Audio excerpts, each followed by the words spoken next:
Pelo sinal da Santa Cruz, livrai-nos Deus, nosso Senhor, dos nossos inimigos. Em nome do Pai, do Filho e do Espírito Santo. Amém. Louvado seja o nome poderoso do nosso Senhor Jesus Cristo, para sempre seja louvado.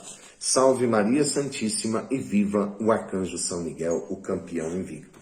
Estou aqui, irmão e irmã, com algumas coisinhas que eu separei aqui da palavra, né? Para falar um pouquinho para vocês do mistério que a igreja celebra hoje, que é a festa da exaltação da Santa Cruz. A igreja está celebrando a festa do madeiro da cruz. É claro, Jesus foi crucificado na cruz, foi pregado na cruz.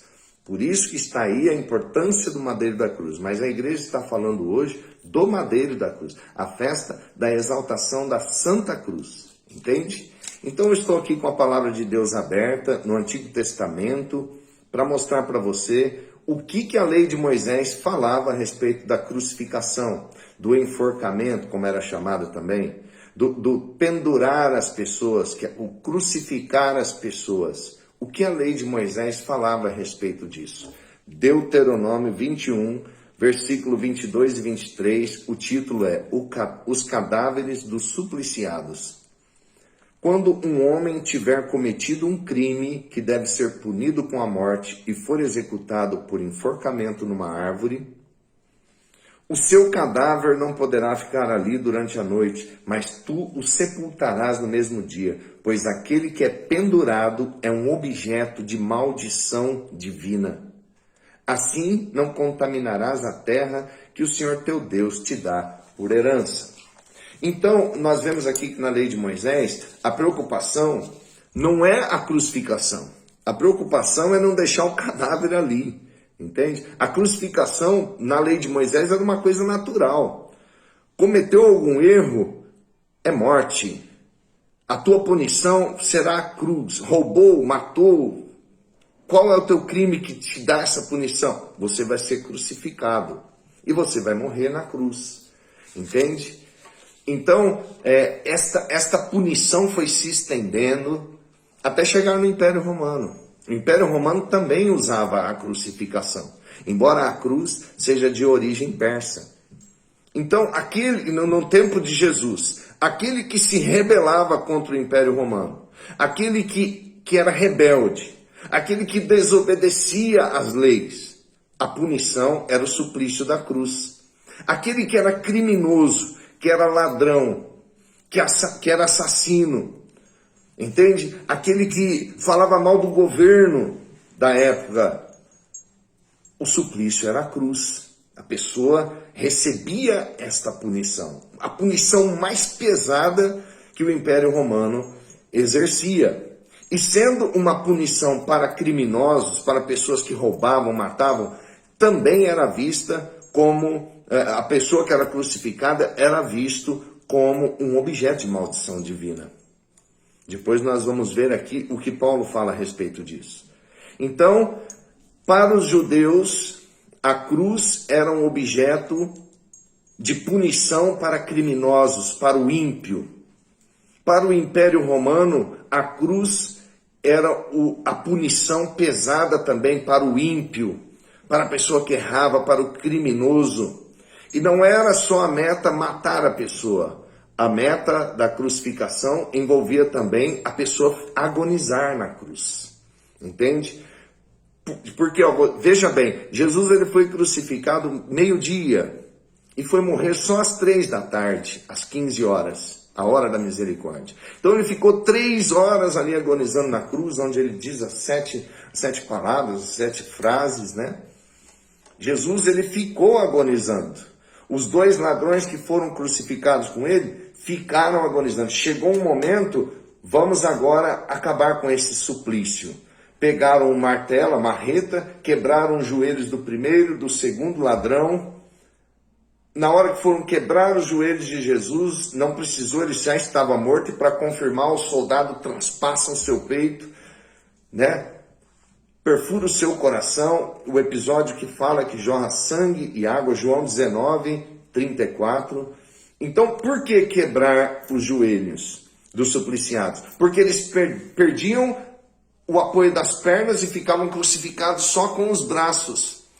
E aí o pulmão comprime e eles morriam asfixiados. Era uma forma de ajudar a matar a pessoa, entende? Então, era para agonizar a pessoa, era para envergonhar a pessoa. O sentenciado era exposto para todas as pessoas ver, desde o ancião até a criancinha. Todo mundo via a pessoa crucificada nua.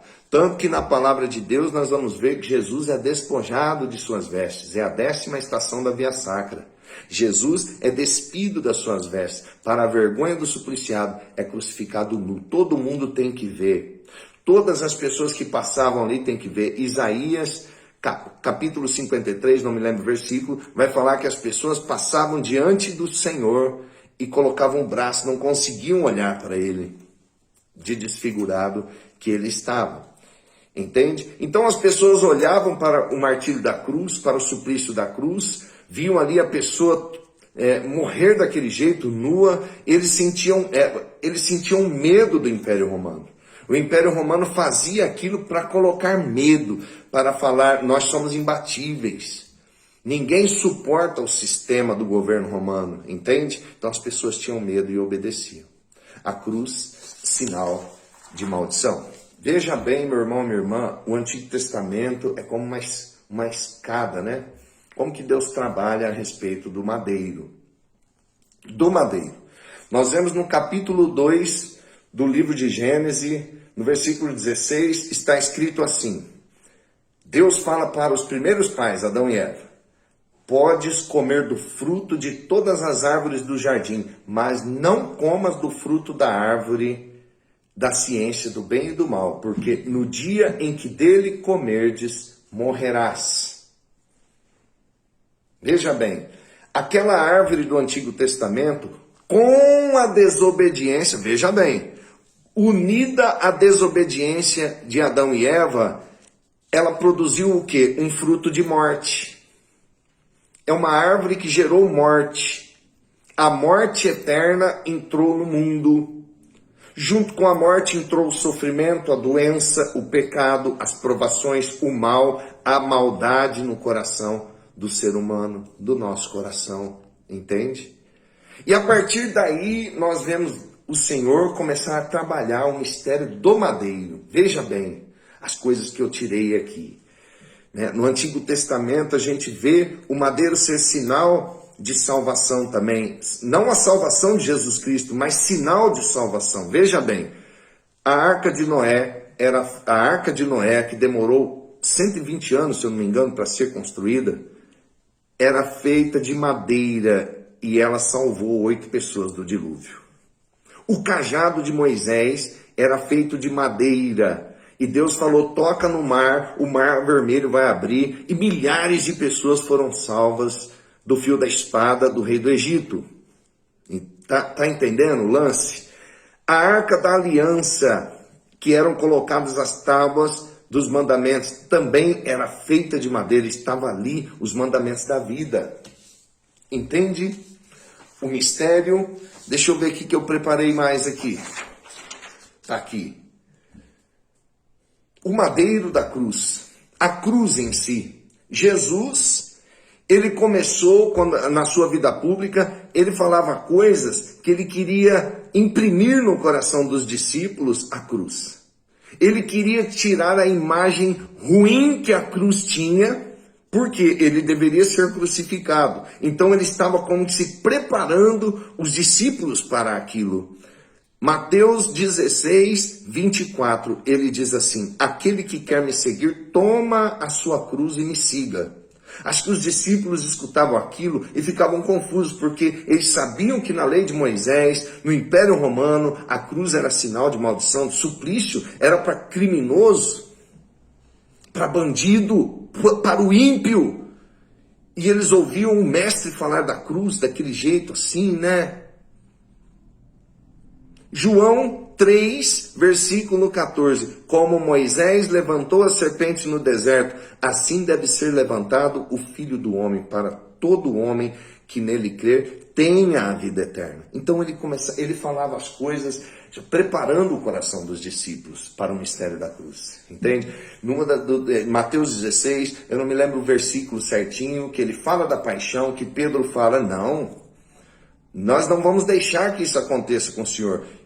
Ele fala para Pedro, afasta-te de mim, Satanás, a tua palavra não vem de Deus, mas vem do inimigo, entende? Então ele estava trabalhando no coração dos discípulos para o mistério da cruz. Eu estou falando aqui na minha simplicidade, entende? Vou falar também de Paulo. Estou aqui com a palavra de Deus aberta aqui. Primeira carta aos Coríntios, capítulo 1, versículo 17. Olha que tremendo. Paulo era um apaixonado pela cruz. Paulo era o homem da cruz, entende? 1 Coríntios, capítulo 1, versículo 17. Cristo não me enviou para batizar, mas para pregar o evangelho.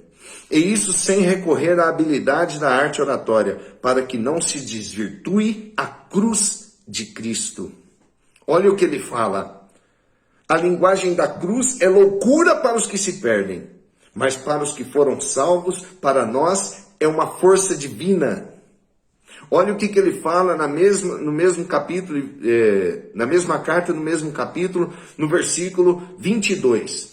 Os judeus pedem milagres, os gregos reclamam a sabedoria, mas nós pregamos Cristo crucificado, escândalo para os judeus e loucura para os pagãos, mas para os eleitos, quer judeus, quer gregos, força de Deus e sabedoria de Deus. Paulo era um apaixonado pela cruz do nosso Senhor. Em outra passagem que eu vou achar aqui, deixa eu ver. A de Gálatas eu vou deixar para o final. A passagem onde está escrito em Colossenses capítulo 2, versículo 14. 13b, 14, 13b e 14. Ele fala assim, é Ele, Jesus, que nos perdoou todos os pecados, cancelando o documento escrito contra nós, cujas prescrições nos condenavam, aboliu este documento definitivamente ao encravá-lo na cruz. Paulo citava a cruz do Senhor. As pessoas eram apaixonadas pela cruz de Cristo porque Paulo pregava Jesus crucificado, entende? Então ele fala do documento que existia contra nós. Que documento? Um documento espiritual. Nós éramos pertenças do inimigo. Nós não tínhamos esperança de salvação, gente. Antes de Cristo. Jesus vem, encarna no ventre da Virgem Maria, se faz homem para poder derramar o seu sangue no madeiro da cruz por mim e por você. Antes disso, o céu era fechado, entende? Então Paulo fala que esse documento espiritual que nos condenava, que não dava para nós esperança de céu, foi destruído. Aonde? Jesus Cristo encravou ele na cruz. Que tremendo. Como que Paulo falava da cruz? Outra passagem está escrito assim, no capítulo 3 da carta aos Gálatas, versículo 1 primeiro, né? Ó insensatos Gálatas, quem vos fascinou a vós, ante cujos olhos foi apresentada a imagem de Cristo crucificado? Ele estava reclamando, não se desviem. Vocês estão se iludindo, é o que acontece muito hoje. Não se iludam com outros mestres por aí. Não se iludam com outras doutrinas. Não se iludam com outros deuses. Porque para mim e para você, católico, foi apresentado Jesus Salvador, Jesus crucificado. Entende este mistério? Paulo está explicando para nós. Aí lá no versículo 13 da carta aos Gálatas, capítulo 3, ele fala assim, Cristo remiu-nos da maldição da lei, fazendo-se por nós maldição, pois está escrito, maldito todo aquele que é suspenso no madeiro. Que tremendo! A maldição que pesava sobre nós, Jesus Cristo levou na cruz. Não existe maldição neste mundo que não foi destruída na cruz. Você precisa tomar posse da cruz do Senhor, amar Jesus crucificado, porque é ali que está a minha oração, ali é que eu coloco as minhas misérias, ali é que eu levo as minhas fraquezas, ali é que eu coloco o jugo hereditário, ali é que eu apresento as maldições que pesam sobre a minha vida, e sou liberto. Eu sou testemunha disso. Para livrar eu e você da maldição, ele fez o quê? Se fez maldição. Deixou ser crucificado.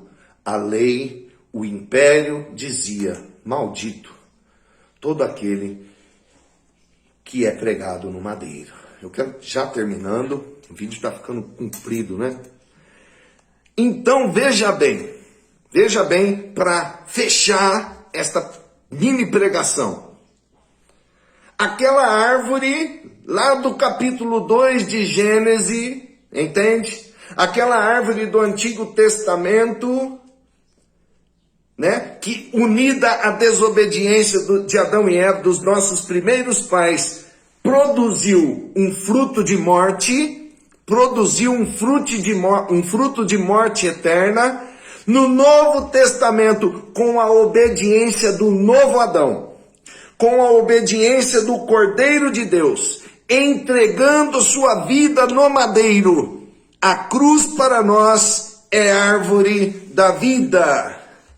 Ela produz um fruto de vida eterna.